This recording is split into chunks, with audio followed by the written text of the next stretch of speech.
국민의힘 박수영 의원 바로 연결하겠습니다. 의원님 안녕하십니까? 예, 안녕하세요. 박수영입니다. 네네.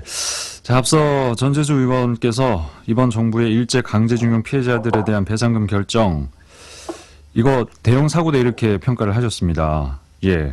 의원님께서는 어떤 입장이십니까? 저는 이게 기본적으로 과거냐 미래냐 선택에서 미래를 선택한 거라고 보고 있습니다. 과거에 우리가 머물렀던 것이 뭐 죽창가를 울린다든지 다시는 일본에 지지 않겠다는 정신 승리하고 이 피해자들의 고통은 계속되는 이런 상황이 과거에 머물렀던 게 오래 끌어왔거든요. 네네. 한일 관계가 굉장히 안 좋아졌지 않습니까? 그런데 미래를 보게 되면은 지금 국제 정세도 아주 엄중하고 경제적으로도 복합 위기가 지금 닥쳐 있는 상황에서 이 지금 그 과거에 머물러서 계속 싸움만 하고 있을 상황이 아니다 이렇게 판단을 한 걸로 생각이 들고 만약에 제대로 된 야당 지도자들이라면은 똑같은 생각을 할 거라고 생각을 합니다. 그게 제3자 대의변제라는 게 2019년에 문희상 의장 있지 않습니까? 문희상 의장님께서 처음 얘기하신 것이고요. 2005년에 노무현 대통령도 오랫동안 민간협의를 거쳐서 내린 결론이 그 연장선상에 있었고 결정적으로 중요한 거는 98년에 그 김대중 오부치 선언입니다. 김대중 대통령께서 그 오부치 선언의 공식 명칭이 이 21세기 새로운 한일 파트너십 선언입니다.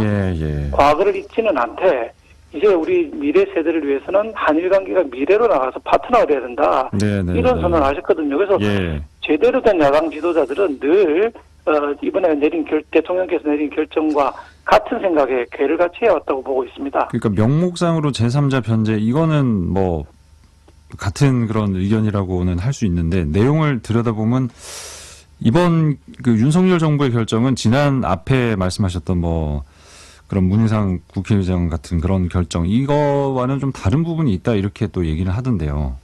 별 다른 게 없죠. 제3자 대의변제는 동일한 내용이고요. 이거 법률적으로 들어가면 65년 한일 청구권 협정에서부터 이미 확정이 돼 있는 거를 되돌리기 어렵다고 한 게 노무현 대통령님 말씀이었습니다. 근데 전범 일본 기업이 아예 빠진 부분이 그 부분이 굉장히 지금 지적을 받고 있지 않습니까? 전범 기업까지 포함해서 일본의 계단nen이 기부를 동참하겠다고 지금 결정을 했기 때문에 직접 그 기업들로부터 받아야 되느냐 다른 기업들도 포함해서 제3자 대의변제 할 수 있는 것이죠.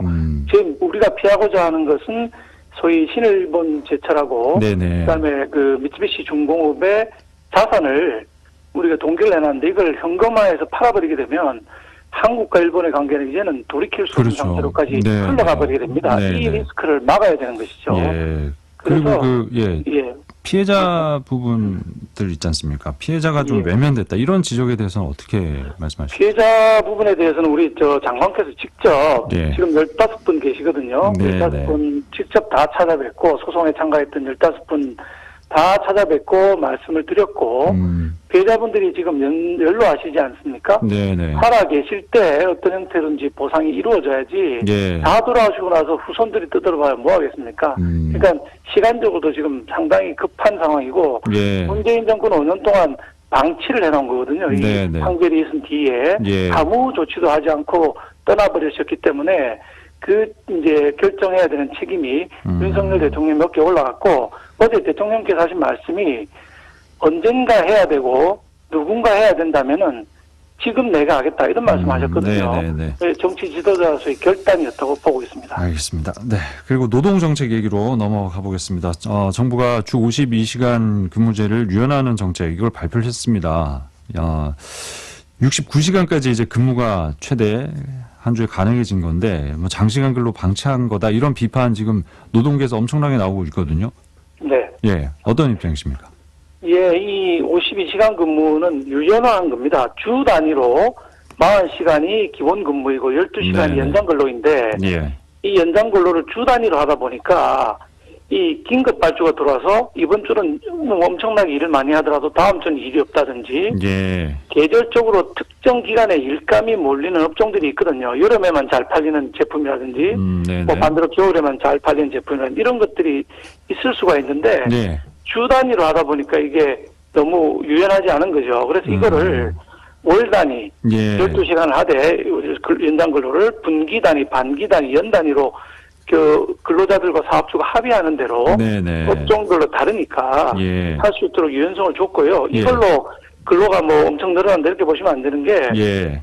4주 평균 64시간이라는 상한을 둬가지고 예. 4주 평균을 넘지 못하도록 해놨고 연, 월, 분기, 반, 연으로 갈수록 총 근로시간 또 줄어들도록 네네. 80%, 70%, 60%로 줄어들도록 해놨기 때문에 안전장치가 많이 있다고 생각합니다. 게다가 이게 글로벌 스탠다드예요. 예를 들면은 뭐 네. 독일 같은 데는 예. 6개월을 기준으로 하거든요. 6개월 예. 평균만 맞추면 되는 거죠. 주 48시간에. 네네네. 우리나라도 마찬가지인 셈입니다. 그렇다 하더라도 또 소규모 사업장이나 이런 부분에서 과연 이런 그 조치들이 잘 지켜질지, 휴식이 충분히 보장될지 이런 부분에 대한 또 우려는 있는 것 같습니다. 예. 지금 시간이 없어서 다음으로 넘어가겠습니다. 선거제 개편. 아까 국회 이제 정계 특위에서 민주당 의원들 주도로 상당 부분 진척이 돼 있는 상태고 국민의힘은 전당대회 끝나고 이제 안을 들고 와서 같이 합의만 하면 된다 이렇게 얘기를 하던데 의원님께서는 어떻게 이거 좀 진척이 돼야 된다고 보십니까? 네, 지금 그 논의는 김진표 의장님이 앞장서서 하고 계시죠. 네네네. 의장님이 세 개 안을 내놨는데 예. 저는 세 개 안 전부 반대합니다. 다 반대하시는 거군요. 소송구제 안, 소송구제 병립형, 소송구제 준연동형 두 가지는 국회의원 정수를 50명 늘리자는 거거든요. 네네네. 저는 뭐 의원 의석을 늘리는데 절대 반대하고 있습니다. 그래서 그 두 개 안은 안 되고요. 네네.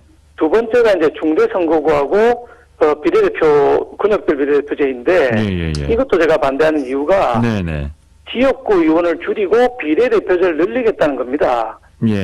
저는 거꾸로 하고 있다고 생각을 합니다. 그 지역에 주민들과 접촉할 수 있는 의원이 늘어나야지 비례의원을 늘리고 지역을 확 줄인다 이거 맞지 않고 그다음에 중대선거구라는 게 뭐 사표를 줄이겠다 이런 내용은 알겠는데 중대선거구 자체도 문제가 있거든요. 선거가 커지고 지금 같은 선거 방식으로 하면 비용이 엄청나게 많이 들고 국회의원과 주민들과의 거리가 멀어지게 됩니다.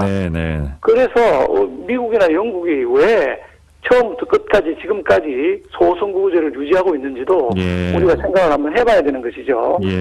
그래서 앞으로 선거제 개편안에는 우선 무슨 제도가 아니라 기준부터 합의했으면 좋겠다. 즉 의석을 늘리는 건 안 된다. 그다음에 지금 임기에 있는 사람들이 결정해놓고 바로 적용하는 것보다는 다음에 차차기에 적용하도록 여유를 줘야 되고 다음번에는 시범 실시 이런 거를 좀 몇 개 지역에서 해보고 해야지 지난번에 뭐 연동형 할 때 독일식 제도라고 좋다고 칭찬 많이 하고 그걸 했다가 우리 폭망했지 않습니까? 그러니까 이게 그렇게 쉽게 되는 게 아니라는 것이죠. 선거제 개편이. 천천히 이번 총선에 적용하기는 쉽지가 않을 수도 있겠다. 시간적으로도 이미 늦었고요. 이미 늦었다. 지금 논의를 해서 이번 총선이 아니라 5년 뒤에 총선에 적용돼야 된다 이렇게 생각합니다. 알겠습니다. 자, 그리고 개인 의정 활동 관련 질문입니다. 유치원, 어린이집 집회를 금지, 제한할 수 있는 이 집회 및 시위에 관한 법률, 이거 일부 개정안을 발의를 하셨습니다. 어떤 내용인지 간략하게 소개를 해 주시죠. 집시법에 지금 초등학교, 중학교, 고등학교 앞에서는 집회가 제한됩니다. 학습권, 아이들 학습권을 제한하기 때문에 그러는데 침해하니까. 그런데 지금 법상 허점이 뭐냐, 어린이집하고 유치원, 이건 또 집회 제한 지역에 들어있지 않는 거거든요. 제가 보기에는 뭐 어린이집과 유치원이 더 영향을 크게 받을 수 있다. 어떤 면에서요? 앞에서 확성기를 크게 틀어놓고 막말을 하고 욕설을 하고 심지어 장송곡도 틀고 이러지 않습니까? 그런 사례가 있었군요. 많죠. 그러니까 애들이 욕설을 따라하고 장송곡을 따라 부르고 이런다는 거예요. 그러니까 또 규모도 상대적으로 어린이집과 유치원이 작지 않습니까? 초중고는 운동장이 있고 그다음에 교실이 있는데 바로 영향을 크게 받기 때문에 우리 아이들을 위해서 이 부분 즉 어린이집과 유치원까지 시위 제한 구역으로 포함시켜야 된다는 게 제 개정안의 골자입니다. 오늘 연결 여기까지 하겠습니다. 의원님 고맙습니다.